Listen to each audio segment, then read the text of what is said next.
राधे राधे दोस्तों। नींद कोसों दूर थी। कुछ देर बिस्तर पर करवटें बदलने के बाद वह उठ खड़ा हुआ और अपने कमरे के आगे की छोटी सी बालकनी में जा खड़ा हुआ। पूरा चांद साफ आसमान में चुपड़ी रोटी की तरह दमक रहा था। कुछ फूला सा, कुछ चपकतों वाला, लेकिन बेहद खूबसूरत। दूर दूर तक चांदनी छिटकाता। धुले हुए से आसमान में तारे बिखरे हुए थे, बहुत चमकीले। हवा के संग झिलमिलाते बंद बयार उसके कपोलों को सहला गई थी। आज हवा की उस छुअन में एक मादकता थी जो उसे कई बरस पीछे धकेल गई थी। तब वह युवा था, बहुत से सपने लिए हुए। जिंदगी को दिशा न मिली थी पर मन में उत्साह था। आज जिंदा तो था पर जी कहाँ रहा था। एक आह के साथ वह वहाँ पड़ी कुर्सी पर बैठ गया। सिगरेट बहुत दिन से छोड़ दी थी पर आज बेहद तलब महसूस हो रही थी। कमरे में गया और माचिस व सिगरेट की डिबिया उठा लाया। लौटते हुए दोनों बच्चों और पत्नी पर नजर पड़ी। वे अपनी सपनों की दुनिया में गुम थे। अब वे भी उसकी दुनिया थे, पर आज जाने क्यों दिल हुक रहा था, यह सोचकर कि उसकी दुनिया कितनी अलग हो सकती थी। ऐसी ही दूर दूर तक फैली चांदनी वाली रात तो थी। वह उन दिनों हारमोनियम सीखता था। सभी स्वर सधे हुए ना थे, पर कर्ण प्रिय बजा लेता था। जाने चांदनी ने कुछ जादू किया था या फिर दबी हुई कामना ने पंख फैलाए थे। न जाने क्या सोचकर उसने हारमोनियम उठाया था और बजाने लगा। एक प्यार का नगमा है, मौजों की रवानी है, जिंदगी और कुछ भी नहीं, तेरी मेरी कहानी है। गीत का दर्द सुरों में पिघल कर दूर तक फैलता रहा था। रात गहरा चुकी थी। चांदनी को चुनौती देती कोई बिजली कहीं नहीं टिमटिमा रही थी, पर शब्द जहां भेजे थे वहां पहुंच गए थे। उसने क्यों मान लिया था कि गीत के लिए बजाया गया था। चार शब्द कानों में बस गए थे, तेरी मेरी कहानी है, और तब से दुनिया उसके लिए अपनी और उसकी कहानी हो गई थी। वे बचपन में साथ खेले थे। वह लड़का था हमेशा जीतता, पर वह कभी अपनी हार ना मानती। वह हंसता हुआ कहता, कल देखेंगे, तो वह भी हाँ हाँ कल देखेंगे कहकर भाग जाती। उसे यकीन था कि एक दिन वह जीतेगी। लड़की थी, लेकिन बड़े बड़े सपने देखती थी। वह उन दिनों की कुछ फिल्मों की नायिका की तरह बनना चाहती थी, जो सबला व आत्मनिर्भर थी। एक ऐसी स्त्री जिस पर उसके आसपास की दुनिया टिकी हो। कस्बे के उस मोहल्ले में ज़्यादातर घर एक मंजिले थे। बड़े बड़े आंगन, एक और लाइन से कुछ कमरे, एक कोने में रसोई व भंडार, जिसका प्रयोग सामान रखने के लिए अधिक होता था, और खाना रसोई के बाहर अंगीठी पर रखकर पकाया जाता था। वहीं पतली पतली दरियां बिछाकर खाना खाया जाता था। कोई मेहमान आता तो आंगन में चारपाई के आगे मेज रख दी जाती। गरम गरम रोटियां सीखती और सीधे थाली में पहुंचती। आंगन के बाहर वाले कोने की ओर दो छोटे दरवाजे थे, शौच व गुसल खाने के। लगभग सभी घरों का ढांचा एक सा था। उस मोहल्ले में बस एक इकलौता घर 3 मंजिला था। उसका तीसरी मंजिल पर एक ही कमरा था जिसे उसकी पढ़ाई के लिए सबसे उपयुक्त माना गया। आने जाने वालों के शोर से परे वहाँ एकांत था। मामा के निर्देश थे कि मन लगाकर पढ़ाई की जाए, उसके और पढ़ाई के बीच कुछ ना आए। मामा पुलिस में थे, ड्यूटी के कारण हफ्तों घर ना आते थे। मामी और उनके 2 बच्चे उनके साथ रहते थे। घर में कुल मिलाकर वह, उसकी माँ, उसके दादाजी जिन्हें वह बाबा पुकारता था, और मामी वह उनके बच्चे रहते थे। वह समझ नहीं पाता था कि मामा ने उसकी विधवा माँ को अकेले ना रहने देकर उसे सहारा दिया, या अपना घोंसला ना होने के कारण कोयल का चरित्र अपनाया। खैर, जो भी कारण रहा हो, मामा उसे बहुत प्यार करते थे। घर में पितृत्मक सत्ता प्रदान करते थे, पर मामी ऐसी ना थी। मामा ना होते तो माँ से खूब झगड़ती। शायद उनके मन में कुछ ग्रंथियाँ थी। 3 मंजिला घर के भूतल पर वे रहते थे। बाहर बैठक थी और उसके साथ में एक गलियारा आंगन में ला छोड़ता था, जहाँ एक और रसोई, सामने एक कमरा और कमरे के भीतर एक और कमरा था।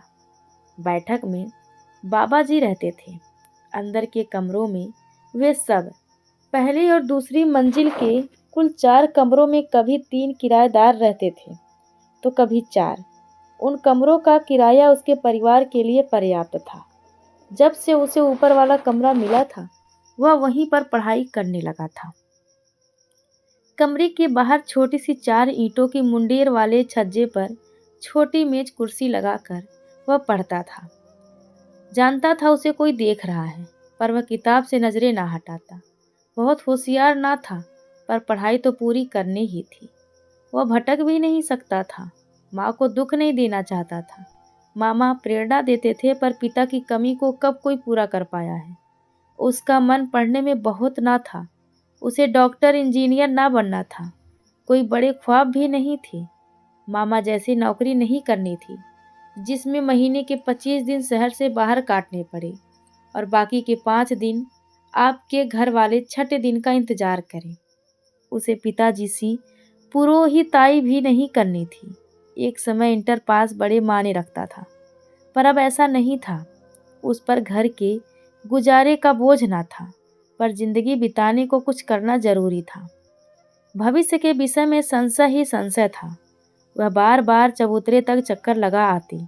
चबूतरे से छज्जा साफ दिखाई पड़ता था, लेकिन उसे शाम को 8 से 9 बजे तक का बिजली की कटौती वाला समय पसंद था, क्योंकि मिट्टी के तेल के लैंप की आभा में पढ़ने वाले का चेहरा चमक उठता था।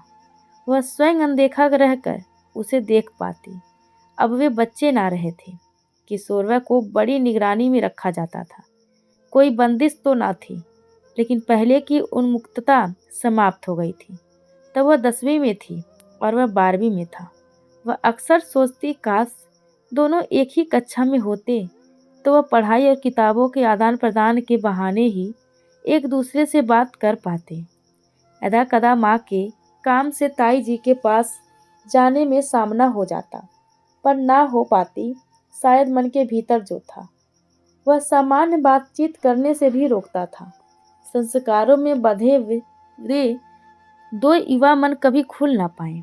उस दिन भी नहीं जब अम्मा ने उसे गला बुनने की सलाई लेने भेजा था, लेकिन ताई जी घर पर नहीं थी और वह बैठक में अकेला था। वह चाह कर भी कह नहीं पाया कि 2 पल रुको, और वह मन होते भी रुक नहीं पाई। शायद वह तब भी सोच रहा था, कल देखेंगे। दादाजी के गुजर जाने के बाद बहुत दिन तक बैठक खाली रही। फिर माँ के कहने पर उसे अपना कमरा बना लिया। दादाजी के कमरे में आते ही उसे लगा वह बड़ा हो गया है। दोस्त पहले ही बहुत ना थे, जो थे वे भी धीरे धीरे छूटते गए। मन बहलाव को कुछ तो चाहिए। सो उसने तीसरी मंजिल के कमरे में चबूतरे के दबड़े रख दिए थे। सुबह शाम वह कबूतरों को दाना पानी देने ऊपर चढ़ता, कबूतरों को पंख पसारने के लिए ऊपर छोड़ता, और जब उन्हें वापस बुलाने को पुकारता, आ आ आ, तो उसे लगता वह पुकार उसके लिए है। वह किसी न किसी बहाने छत पर चढ़ती, कभी कपड़े सुखाने, तो कभी छत पर सूख रहे कपड़े इकट्ठे करने, तो कभी छोटे भाई बहनों को खेल खिलाने। वह जिस अंग्रेजी स्कूल में पढ़ती थी, वह कक्षा 12वीं से आगे ना था। वह शुरू से अंग्रेजी स्कूल में पढ़ी थी। सरकारी स्कूल में जाने का स्वभाव ना था। मौसी दिल्ली रहती थी, उसे वहीं भेज दिया गया। वह भारी मन से चली गई थी। जाने से पहले की रात चांद पूरा खिला था। उसके कान हारमोनियम की आवाज़ को तरसते रहे। काश एक बार वह सुन पाती, पर उस रात कहीं कोई संगीत न था। रात आंखों में कटी और सुबह तैयार हो गई। माँ मौसी के घर छोड़ने गई थी। वह पिता की बात गांठ बांध कर साथ ले गई थी। मन लगाकर पढ़ना और कुछ बनकर लौटना।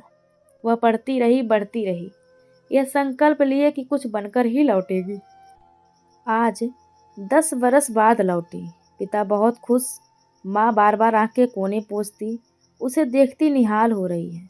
लड़की पढ़ लिख कर सरकारी अफसर बन गई, आला अधिकारी। मौका लगते ही वह छत पर जा पहुंची। सब बदल गया था। कहीं कोई नहीं था। मोहल्ले के ज़्यादातर घर 2 मंजिले हो गए थे। दूर कुछ दिन 4 मंजिले घर भी दिखाई दे रहे थे। शाम को बाहर चबूतरे पर निकली ही थी कि देखा एक छोटा बालक 3 मंजिले घर की देहरी पार कर बाहर निकल आया था।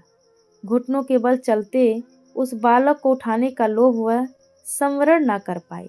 कहीं वह उसे पहुंचाने के बहाने घर के भीतर ले गई थी। तेल चुपड़े बालों की कसी चोटी, सिर पर पल्ला, गोरी सपाट चेहरे वाली एक महिला सामने आई और अपने मुन्ना को उसकी बाहों में झूलते देख सकपका गई। एक अजनबी सा क्षण जब आमने सामने दोनों के प्रश्न चेहरे पर गड़े होते हैं, किंतु शब्द खो जाते हैं, और एक मसीहा की तरह ताई जी आ गई थी। अरे बिट्टो तुम, अभी तो सन्नो की अम्मा से सुना कि तुम आई हो। कितने बरस बाहर रही, आंखें तरस गई तुम्हें देखने को। बहुत बड़ा कलेजा है तुम्हारी माँ का, जो इतनी दूर छोड़ रही। बहू रजनी, जीजी के पैर छूकर आशीर्वाद लो। जान कौन है ये? हाँ अम्मा, मैं समझ गई थी। वह अचानक जिज्जी और बुआ बन गई, तभी वह आया था। सामने के बाल उड़ चुके थे। सुना था किसी दुकान पर सहायक लगा था। खबरें तो कभी कभार मिलती रही थी। उसके ब्याह की खबर भी मिली थी, पर खबर मिलने और प्रत्यक्ष देखने में बड़ा अंतर होता है। इस सच से अब रूबरू हुई। 2 बच्चों का पिता, 30-32 वर्ष का वह आदमी उसकी कल्पना के पुरुष से बिल्कुल अलग था। पल भर के लिए वह वहाँ नहीं थी, मानो 10 सदी से लगने वाला 10 वर्षों से उसे खोजने का प्रयास कर रही थी। देखना चाह रही थी कि उसके चेहरे की लकीरें इतना कैसे गहरा गईं। उसने नाम से संबोधित करते हुए कहा था, रजनी बैठो, खाना खाकर जाना। उफ, वह औपचारिकता भरी आवाज़ उसका कलेजा चीर गई थी। कसी चोटी वाली एक आत्मीयता भरी नज़र भर तुरंत रसोई में चली गई थी। वह समझ नहीं पाई कि वह भोजन लगाने का निमंत्रण था या उसके लिए प्रस्थान करने का संकेत। वह क्षमा याचना सी करती माँ के इंतजार का बहाना कर ताई जी को प्रणाम कर लौट आई थी। एक गहरी विश्वास के साथ उसके मुंह से निकला, अब कल ना होगी। वह समझ गया था कि कहीं कुछ चटका है, भीतर या बाहर, यह अंदाजा नहीं कर पा रहा था। तो दोस्तों, हमारी आज की यह कहानी आप सभी को कैसी लगी, कृपया कमेंट करके ज़रूर बताएं, और चैनल को लाइक शेयर और सब्सक्राइब करना बिल्कुल ना भूलें। धन्यवाद आप सबका।